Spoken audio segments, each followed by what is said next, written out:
Hello, everyone. Welcome back to another episode of Testimony Thursdays. We're going to pray this Wi Fi acts right, y'all, and the connection stays in place. But I'm Dr. Jazz, your host. I'm a physical therapist, child of God, um, all the good things that the Lord has blessed me with. And we have a very special, interesting testimony to talk about today with one of our guests. But of course, before we get started, let's get into our scripture. So this is going to be from Jesus Calling again. And today is the 13th. Fun fact, this is 5 years since I graduated from physical therapy school. So August 13th, that's a special day for me. So it says, learn to enjoy life more. Relax, remembering that I am God with you. I crafted you with enormous capacity to know me and enjoy my presence. When my people wear sour faces and walk through their lives with resigned rigidity, I am displeased. When you walk through a day with childlike delight, savoring every blessing, you proclaim your trust in me, your ever-present shepherd. The more you focus on my presence with you, the more fully you can enjoy life. Glorify me through your pleasure in me. Thus you proclaim my presence to the watching world. And the scriptures from that is Matthew 1:23 and John 10:11. Jesus calling. All right, y'all. So today we have a guest who is just an amazing person, a believer. She's a mom, a wife, and just she's a coworker of my sister's, I believe. And my sister actually introduced us. And she's an occupational therapist. I believe she works in home health, and her name is Allie. So, Allie, if you want to kind of just give an introduction of yourself, and then we'll move to the icebreaker. Sure. I am Allie. As she said, am an occupational therapist. I work in home health, mostly with older adults. I actually started my career in pediatrics and through my husband's mom got introduced to home health. She was actually a home health nurse before she retired. And when we met and started talking, she's like, "You would be great in home health." I was like, "Really? I don't know about that." I said I would try it out, and I fell in love with it. So I've been doing it now, I think, for 8 or 9 years. And yeah, I do a little teaching on the side. Kind of all ties together because the work I did as a student at MUSC, I did some advocacy work. And so it's funny looking back, this was all before my son Walker was born with this rare condition. And so now I'm like, okay, I see what you were doing there. You were really teeing me up for this journey that we were going to be facing. Um, yeah. And so at the time, my project, and I still do work in this arena, but it was advocacy for increasing healthcare accessibility for autistic young adults. And so, being that my career started in pediatrics, I fell in love with autistic kiddos and their stories and the way they perceive the world and engage with the world.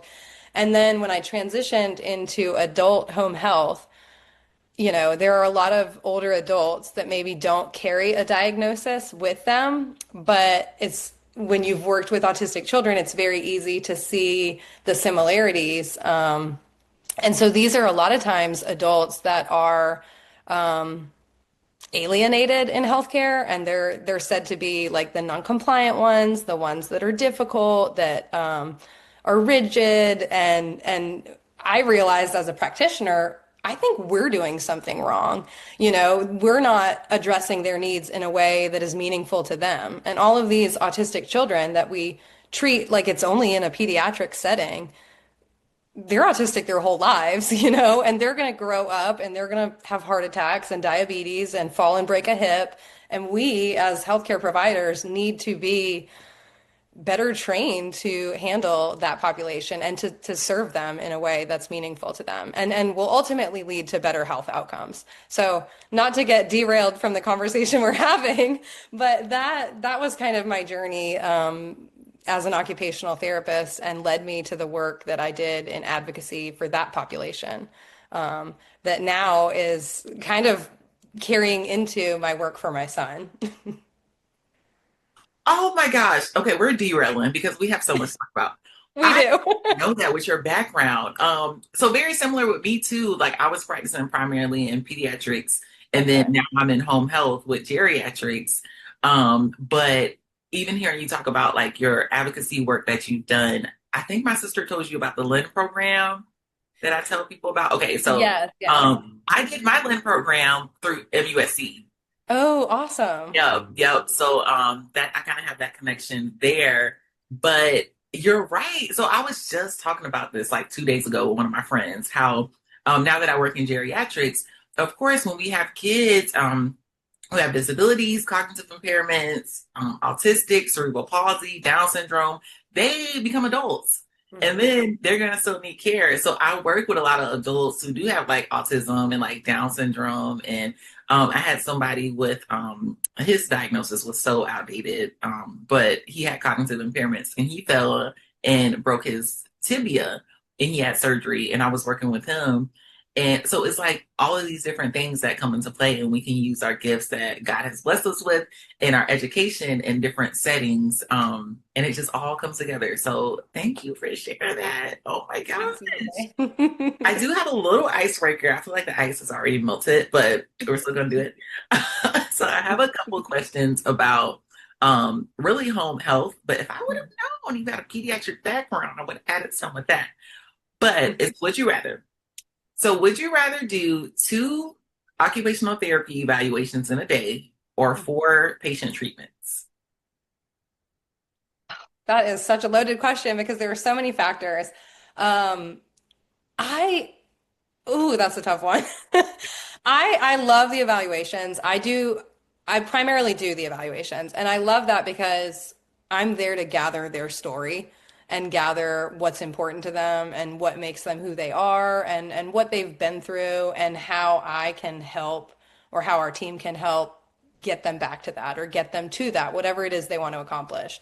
And I mean, that's what motivates me day to day to do what I'm doing is hearing those stories. But then there's the other side to that is when you start to build relationships and you follow a patient through their whole journey from start to finish. That's a really powerful place to be as well, to watch them week after week make that progression. But I'd have to, if I had to make a choice, I would choose to do evaluations because that you're seeing them, a lot of times in their most vulnerable state and hearing, what really matters to them. And that varies so much, as you know, from patient to patient. Yeah, I would agree. I would definitely do the evaluations if I had to choose. And I work alongside a really good physical therapy assistant. So I trust her to like do the follow-up visits and we talk literally every day. So I still feel like I have that connection with the patient, but I do like to talk. So in the evaluations or the starter cares, I'm figuring out, okay, what matters most to them, how serious they are with getting better, what support systems they have. Do I need to add in an order for a social worker, for nursing? Like you can really gather all that information in the first visit. So that's why I love like doing the evaluations. Next one. Would you rather drive 45 minutes to a patient who is ready to go, ready to do the exercises or the evaluation, or drive 10 minutes to a patient who makes you wait 30 minutes for them to get ready? You're a PT, I'm an OT.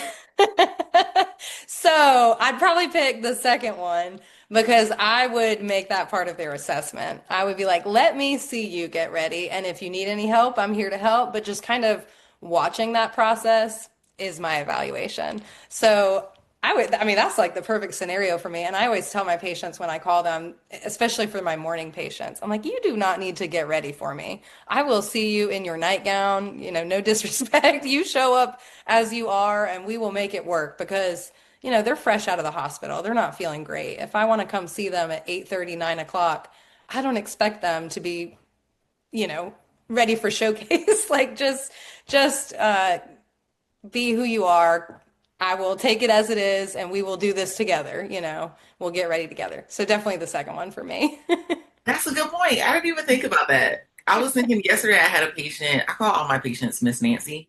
And I went to go see her and she was not ready to do her exercises, get out of bed. So she had to shave She had to do her hair, put on her clothes. I was like, Miss Nancy, girl, like you knew I was coming at 12, 12 and Oh, a it wasn't even an early one. like what? So we had like 20 minutes left to like get out of bed, do some exercises. And I'm like, but now I think about it, if it was OT, that would be perfect.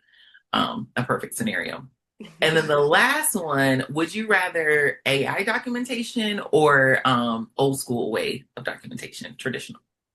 I have not used AI to document. I have tried to do like the dictation device, and I don't know if it's something. I grew up in Maine, and now I have maybe like a hybrid Maine Southern accent. I'm not sure, but it never seems to get my words right, and it's hilarious what it comes up with when you say what you're trying to say in medical terminology and what the computer interprets that as. So I do predictive text a lot on the tablet. We work off of tablets. And so predictive text is very helpful because I do develop patterns that I will use in my documentation. And I do some shortcuts. Like if there's common phrases I'll use that feature. And I have nothing against AI, but I have not dove into that world of AI documentation yet. And maybe it's just because the company that I work for doesn't utilize that yet, to my knowledge. Um, but I would love to hear what you've done in the past and what you prefer. I can't go back. I won't go back, Allie. They won't make me go back. Okay. We're doing a trial right now, but we've been doing this trial for like the past 8 months with using AI documentation. And I'm like, I can't. This is my new normal. Of course, environmental friendly AI documentation. I hope it is. Yeah.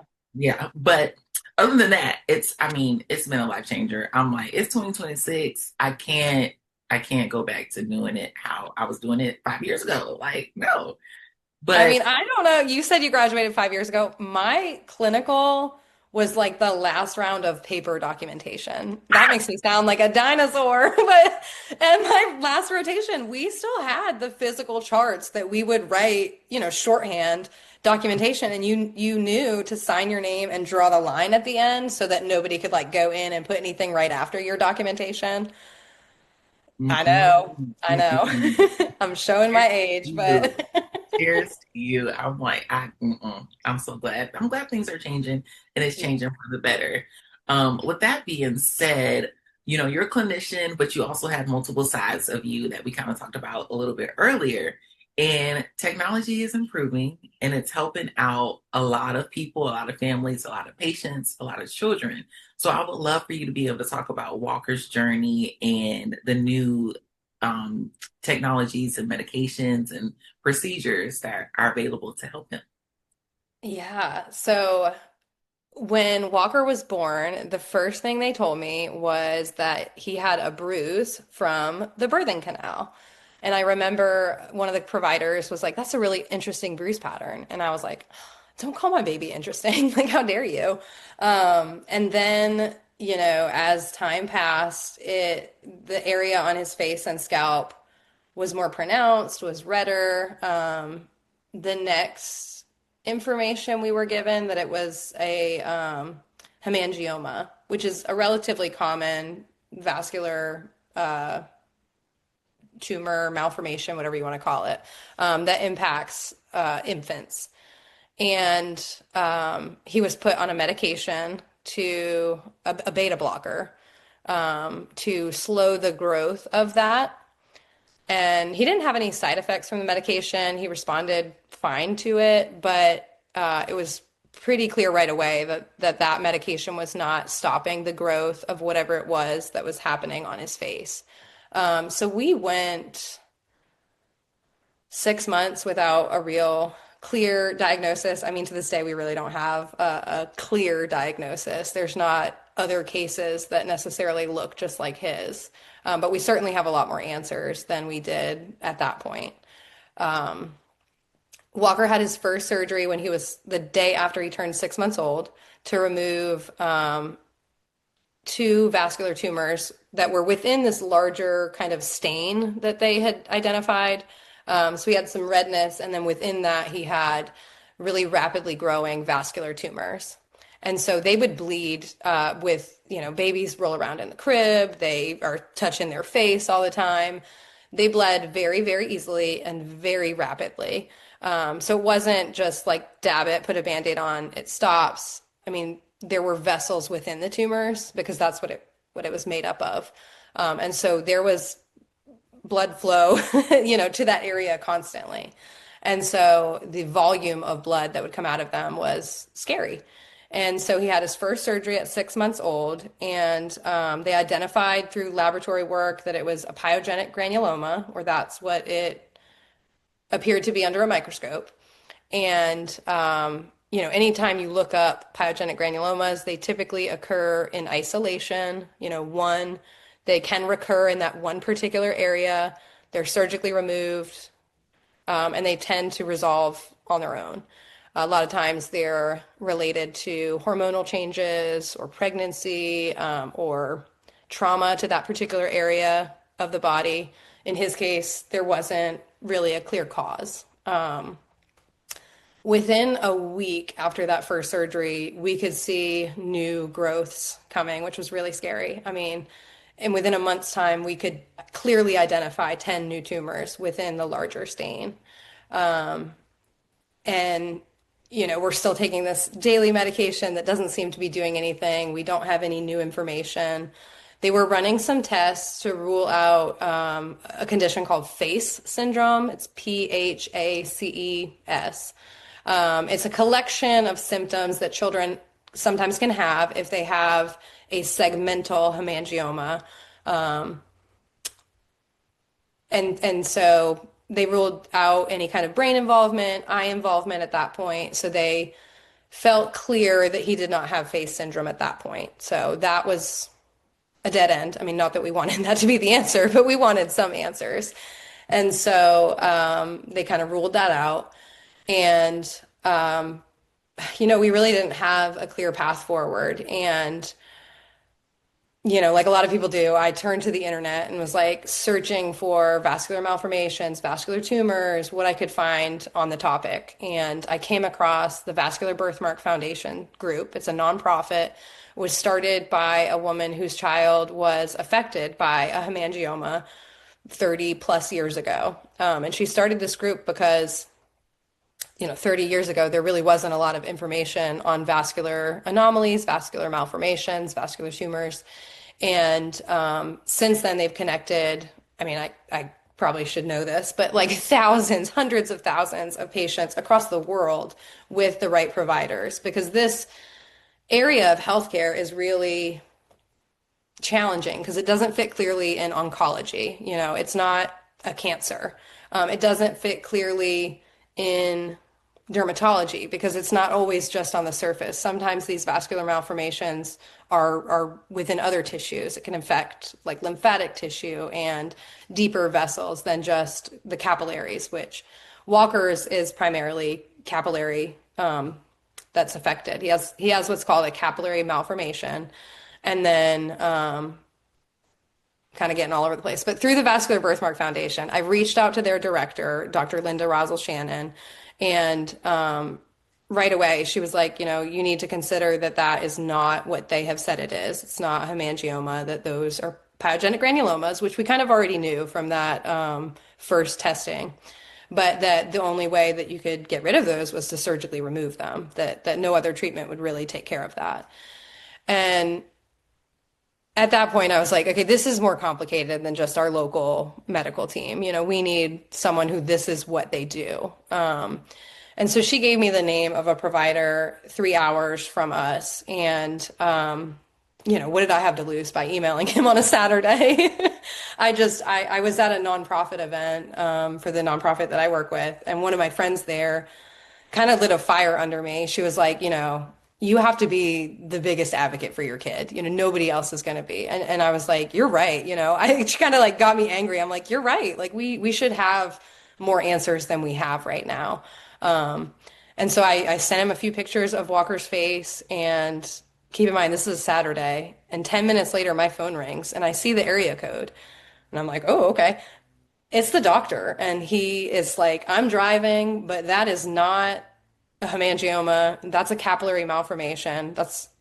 Then those are pyogenic granulomas. And you can come to my clinic this Thursday, call my office on Monday, talk to the scheduler, and get into my clinic. The clinic that he runs is only open on Thursdays. And I was like, whoa, like so confidently, he could tell me from looking at those pictures what it was. And so we went that Thursday. And that's kind of where we started to get more clear answers of what was going on with Walker. And it was a slow process. There was a lot of tests that needed to be run. They decided to do some laser treatment on the area, the underlying area, to see if they could kill off some of the malformed vessels that were beneath the surface. And but the pyogenic granulomas were really what was causing the most problem because that was bleeding and day to day that was what was really challenging to manage. So that doctor sent some tissue off to Seattle Children's where they did a specialized test on the tissue and they found a mosaic BRAF gene mutation, V600E in 14% of the cells that were tested. And that particular gene mutation is typically found in cancers. So it's typically found in brain tumors in different places throughout the body, and in very rare cases can be found in vascular anomalies like Walker's. So they knew that that was the gene mutation that was kind of driving this recurrent tumor situation that they had on Walker's face and scalp and even over his eyelid. And so then it became, how do we slow this down? How do we stop this? And we trialed a few other medications, and the doctor was honest. He's like, I don't know that this is going to help, but we kind of have to go through the sequence of what's available currently. And so we were put on, I say we, like, but I was the one administering it. So he was put on timolol, which is another kind of, it's usually used as an eye drop, but we put it on the lesions to see if that would stop the growth. Then we tried a propanolol gel, which was a topical formulation of the oral medicine he had been on previously. No real response with that. We tried a drug called sirolimus, which is a inhibitor, an mTOR inhibitor. It didn't really, if it had any effect on him, it was very minimal. I mean, we were dealing with going to the OR every 4 to 6 weeks at that point because of how rapid the tumors were developing and bleeding and causing problems. Super Bowl Sunday was absolutely the worst situation. Like 10 minutes before kickoff, and we're getting him ready. Like, I think he was taking a bath. He made a mess, and it was time to change the bandages, which was always the worst part because when you remove them to replace them, a lot of times that would trigger the bleeding. But you couldn't leave it on there forever. I mean, it had to be changed to be clean. And one of the lesions bled and it was spraying. I mean, we held pressure on it for 90 minutes before my mother and I looked at each other, and she's a nurse, so she's got the background, and we're like, we need to go to the ER. Like, we are putting direct pressure on it and it's not stopping. And they admitted him right away. He was anemic at that point. I mean, he was like gray. He had lost so much blood. And the pediatric surgeon that came in, he was not our specialist, but of course we didn't have time to get 3 hours down to where we needed to see our specialist. So a local doctor who's an incredible surgeon, very kind. He said, this is emergent. This is an arterial bleeder. It's as his heart rate, as it's pulsing, it is spraying with some force. And so that they waited the time period because he had eaten something before we got in the bath to allow him to be put under anesthesia safely. And he had surgery early the next morning to remove 4 lesions at that point. They got the most serious one and then 3 other ones. It was not long after that we received the result. Well, we already had the results of the mutation, but that there was a drug that is trametinib, which is a cancer medication. It's a targeted treatment that can shut down the pathway of that cell overgrowth. to my understanding, it really hadn't been used in vascular malformations prior. So this was all kind of theoretical that this could potentially help my son's case. And of course, insurance right away denied it. They're like, nope, like you need to show that there's evidence that all these other treatments haven't worked. And I'm like, sure, I'll sit on the line and wait. Like you go ahead and review them. What are they? What are my other options? And we kind of went back and forth for several weeks. You know, it was like I'm convinced it's purposefully inefficient. And, you know, anytime you're dealing with insurance, it's like, oh, well, we need this form signed by the doctor and then authorized by that. And we have a 48-hour window and the back and forth, back and forth. And I was writing down times and who I spoke with and what fax number they needed it sent to and trying to do all of the legwork to cut out as many middlemen as I could to make this happen because every day counted. I mean, we were watching these tumors grow literally in real time. It's like we would put him to bed and the next morning you could see a difference. I mean, I felt obsessive. I was taking pictures of it every day because I was like, I know it's growing, but like, am I losing my mind? Because it looks bigger than yesterday, or these or three new ones that have appeared. That's how quickly the situation was changing. And so, anyways, finally the medication was approved. And this was at the time we were fighting for a topical trametinib, a topical inhibitor. And right away we started using the topical once it was approved by insurance. Because the cost, I even debated paying for it out of pocket. And I think it was like $600 a month or something, just for like a tiny little tube of this topical medication. And we didn't even know, we'd already been through 5 or 6 medications that didn't work. And I was like, look, that we already had met our out of pocket, our deductible twice that year because my husband's company was sold. And so we'd gone through that financial burden last year. And so when we got that approval, of course, I cried in the kitchen. I was just like, thank you, God.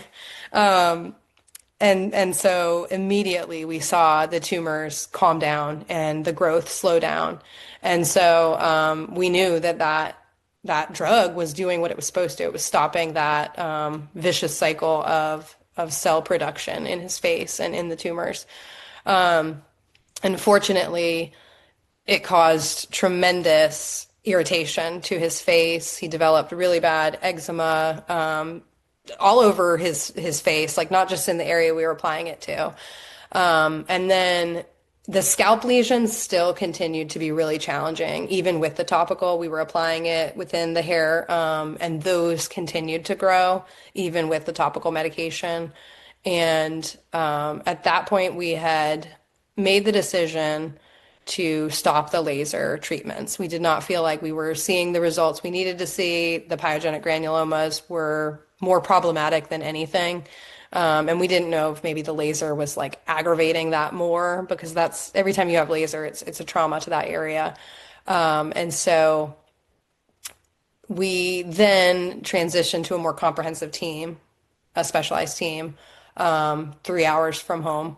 And it included a dermatologist and an oncologist. And at that point, they felt like the oral version of the cancer medication would be more effective. It was not the first line. We wanted to do it topically because we did not want the systemic absorption of that kind of powerful medication when we know that this is just kind of localized to this one area. And so then we battled for that, of course. And that was a process to get that approved. But he has now been on the oral medication for close to 9 months, and he's only had one surgery in that time. And it was from some pre-existing lesions that had been on the scalp that needed to be, they were bleeding and causing problems. And so we had those removed. And during the time of starting that new medication, we went to the Vascular Birthmark Foundation. They have a super clinic every year where professionals from all over the world come to New York City and they present their research and they provide free consultations to patients. It's really an incredible organization and they do wonderful things. And so we traveled up there and it was just so wonderful to meet other families that were facing similar challenges and just kind of understood what we were going through. And that is when we first met Dr. Coletti from Italy. And at the time, I have to think he knew, but maybe he couldn't say because of, the whole scientific process and like publishing his research and whatnot. But he did an ultrasound of Walker's face and scalp. Well, just mostly this area. That's the easier area to ultrasound. Um, and he said, really the only treatment that exists that would cure him would be a radical resection of that area, which would be removing all of the affected tissue and either using donor tissue or tissue from another area of his body and putting it on the face. And he's like, but I would never recommend that. It'd be incredibly disfiguring. It probably would be very painful as he grows. It wouldn't be my recommendation. And he said the science is advancing so quickly that I believe in the next 5 years we'll have a better treatment option available. And the same thing was said at the comprehensive team when they first put him on this cancer medication. I know enough about the way the body works and how if you're giving him this medication to shut down this process and we know the mutation exists, I said, is he going to have to take the medication the rest of his life? Because we really don't know long-term effects of being on a medicine like this in a small child, indefinitely. And they said, many of these treatments didn't even exist 5 years ago. So I knew then that we just had to hope and pray that something safer would be developed. And June 15th or 16th of this year, Dr. Coletti got on a live call with the Vascular Birthmark Foundation and shared about this new treatment. It's called needleless electrosclerotherapy. And electrosclerotherapy has been used for a long time to treat vascular conditions. What it does is it goes in and it kills or shrinks the diseased vessels, from my understanding. Again, I'm an OT.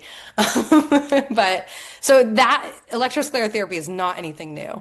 But he has developed modified electrosclerotherapy, which is where they use needles in the past to go into the affected tissue and it's electroporation. So it like heats up, it does these electrical impulses to open up the cells so that the medication can get more directly into those tissues. So it's like 100 times more effective than traditional electrosclerotherapy. And he's been doing this for years, this modified electrosclerotherapy with incredible results. And he presented those results at the conference last year. And then the new advancement is the needleless. So the developer of the tool he uses developed a second tool, which is like two magnetic probes, I guess, from my understanding. It's like an endoscope, so they can go in any hole within the face or the body, really. And then the other one would be on the surface. So that allows the surgeon to treat surface lesions like Walker's. So in the past, it's been so challenging to treat because it is so superficial. So it's not like they could stick a needle in and get the medication right where it needs to go. His is all really close to the surface. And so this new technique would allow him to treat only the affected tissue. And it's so precise. He said it was like you could get, I don't know exactly what he said, like a millimeter away from the optic nerve and still not cause damage to the optic nerve. So it's incredibly safe. And if Walker were an adult, he could perform this procedure without even general anesthesia. That's how safe it is. Because of Walker's age and the fact that he would probably not sit still for this, they will be using general anesthesia. But we are making plans to travel to Italy early next year to pursue this treatment so that Walker can hopefully come off of cancer medication safely. Allie, thank you for sharing that with me and with the audience and with the viewers because I know somebody needs to hear that. I learned so much, so I can understand how you're a professor. Like you're very great at storytelling and teaching and breaking things down because those were a lot of terms and conditions that you threw out. And I was like, wait a minute, what's that? And then I had a follow-up question in my head and I'm like, oh my gosh, she answered it. But wow. And I feel like Dr. Coletti is I feel like I'm not doing enough now. Like he's like, what? I'm like, what? Like that is just, and for him to be doing that and to be passionate about sharing it and reaching out to the foundation, coming to the annual conference, doing the live with them, it's like getting the word out that hey, like we found something that can help people. Like let's do it. I'm Yeah. this And is it's really been incredible since he made that announcement in June. there are a handful of families that are scheduled to go over, and we've kind of all created this unofficial group. There's like 10 or 15 families that either have their date set or have a clear path forward now for treatment for their child. And so we're just there to support each other, and we follow each other on social media and try to be encouraging to one another, and it's just been so incredible. And one thing, I was always really hesitant to share Walker's story. I'm a little ashamed to say that. Like at first, even when I would post pictures after we first had him, it's like I would try to get the angle just right so that you couldn't necessarily see it, because not because I was ashamed, but because I didn't want people asking me questions that I couldn't answer. I had no idea what was going on with him. I had no idea. And anytime someone saw us in person, they'd be like, "Oh my gosh, what happened to his face?" And it just broke me to hear that. And so I didn't want to face the questions. And so I really hid it from the world. I hid it. I didn't want to talk about it. And it's just been incredible now that I have felt courage to share the story, how much I've been connected with other families that maybe they're not facing the exact same thing, but they're facing something similar. And I'm just not afraid to talk about it anymore. I feel like even if we don't go to Italy, which we are, like that's the plan, even if we don't end up in Italy, even if we don't, this treatment isn't successful, this story has such purpose, and it has for me, and I know it has for other people. And God doesn't make mistakes, and we're on this road for a reason. And I was talking to someone the other day, and I was like, I am not the author. I am not. I have relinquished control over the situation. I really have, because it you cannot do this alone. I mean, you can't. And I almost wish I had realized that at the very beginning, because now that I have like taken that burden off myself and just turned it over to like, I know you've got this figured out. Clearly you have this figured out. I look back on my life leading up to this, and even like my career and the people that have been put in my path. I mean, all along the way, nobody else could have written this story but him. And so it's like I'm here for it. You're the author, I'm the pen. Just use me how you want to use me, and tell me what you want me to do, because you don't make mistakes, and you're not. I could mess this up in a second, but you won't mess this up. I know you won't. So the second I gave into that, I immediately felt this peace and this. I'm a pretty anxious person by nature. But the second I handed that over, it was like, he's like, I got you. Like, you are not, you have me. Like, you don't need anything else. You don't. And that, it would be wrong not to share that with the world. It would be wrong. Beautiful. This is so beautiful. Like, yes, yes. And it's a part of your journey. So even if you didn't do it back in those couple months, it's like, okay, but that's all going to lead up to the testimony. And we definitely have to do a part two when y'all get back from Italy to just Yes. talk about the success and the connection. That's what God wants us to do. Being able to connect with people, support people, lean on different people, and most importantly, lean on him. Like, we can't do this for ourselves. Like, we have to have Right. the Holy Spirit. And he tells us, like, hey, give your burden to me. You can't carry that. You can't carry, like, I got you. Exactly. And looking at his track record. So just like how you said, like looking at everything that happened in your life leading up to this, it's like, oh, okay, I'm good. I'm good. Walker's good. Yeah. Husband's good. Daughter's good. Like, everybody's going to be okay. And this is just something that we have to walk through and go through. And I love that his name is Walker too. I feel like that's just so purposeful. But you're right. You're right. So thank you for being obedient and sharing the story and just being a great person. Like, oh my gosh, this has been very, very wonderful. I don't want to take up too much of your time, so that's why we have to do a part two because Oh, we'll do a part two. We'll do a part three, whatever you need. You I'm do a so. talker, and I know you are as well. Yes, yes, that's the thing. I'm always, yeah, always talking. Just two more things though. I do want Okay. to talk about Walker's like personality. How does he handle the treatments? Is Too he well. too Too well. just He awful? handles it better than I do, for sure. You He's the know what? happiest child. I mean, he wakes up, no joke, and he opens his door and he goes, "Here I am." That's his new Oh, thing. He opens the door, "Here I am." He wakes up with a smile. He is the happiest. I mean, even when we go and he has blood drawn, I mean, no 2-year-old wants to get their blood drawn. And he fusses and he fusses. No owies, no owies. The second they're done, he looks at them and he says, "Thank you." Like he's just so he knows that they're trying to help him and he's so thankful and I mean, he's such a good sport about it. Like he was in the ER last week for something completely unrelated. He developed a skin infection. I say completely unrelated. Skin infections are more common on the medicine he's on. So who knows? But he's a wild 2-year-old and he developed a skin infection on his knee from being wild. And so we were in the emergency room. And you would have thought his teddy bear was the patient. He was comforting his teddy bear. It's okay. It's okay. Like, come here, come here.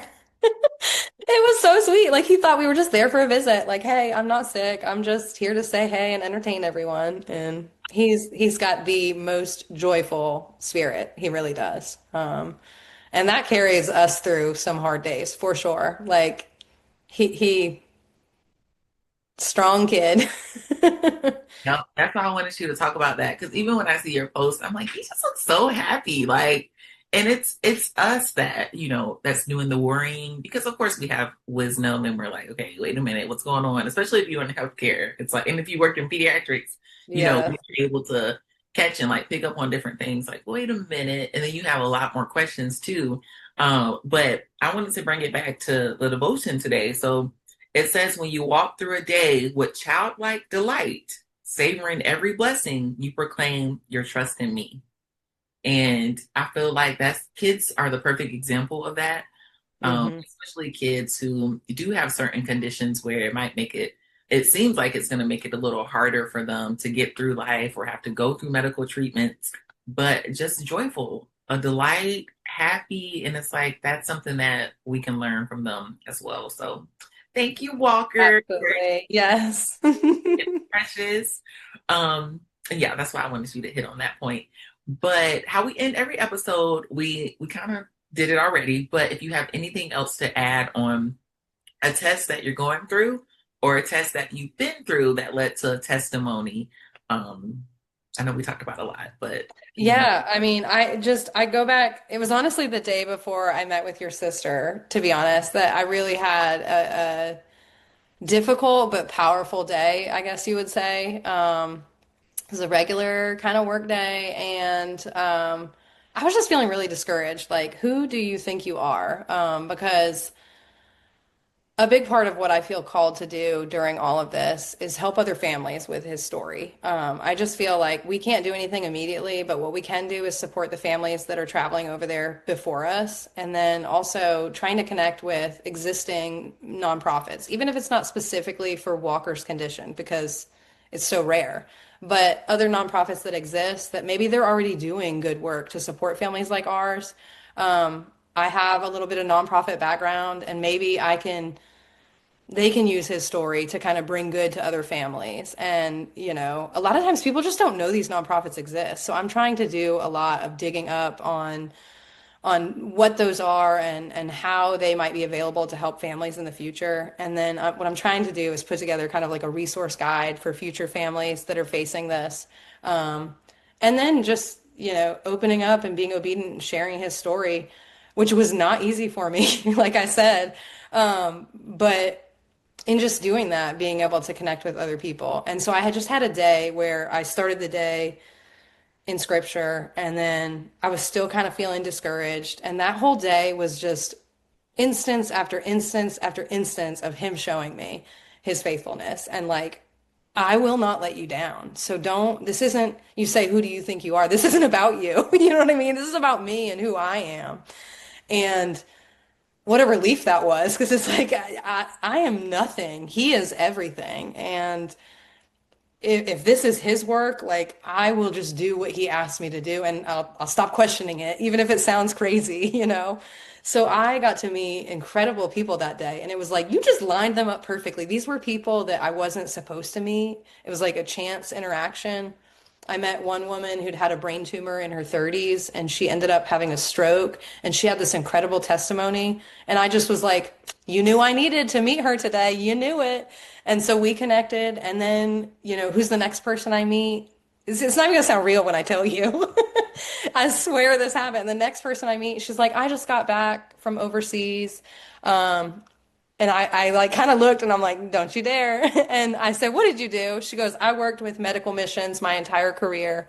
And I asked the name of it and she's like, mission ships. And I'm like, that doesn't even sound real. Of course, I get to my car and I'm like, oh, that's real. They do these different medical programs throughout the world. And I met her and then it's like the next person I meet is sharing their testimony with me and people are just coming at me with their stories and I'm not even asking them to.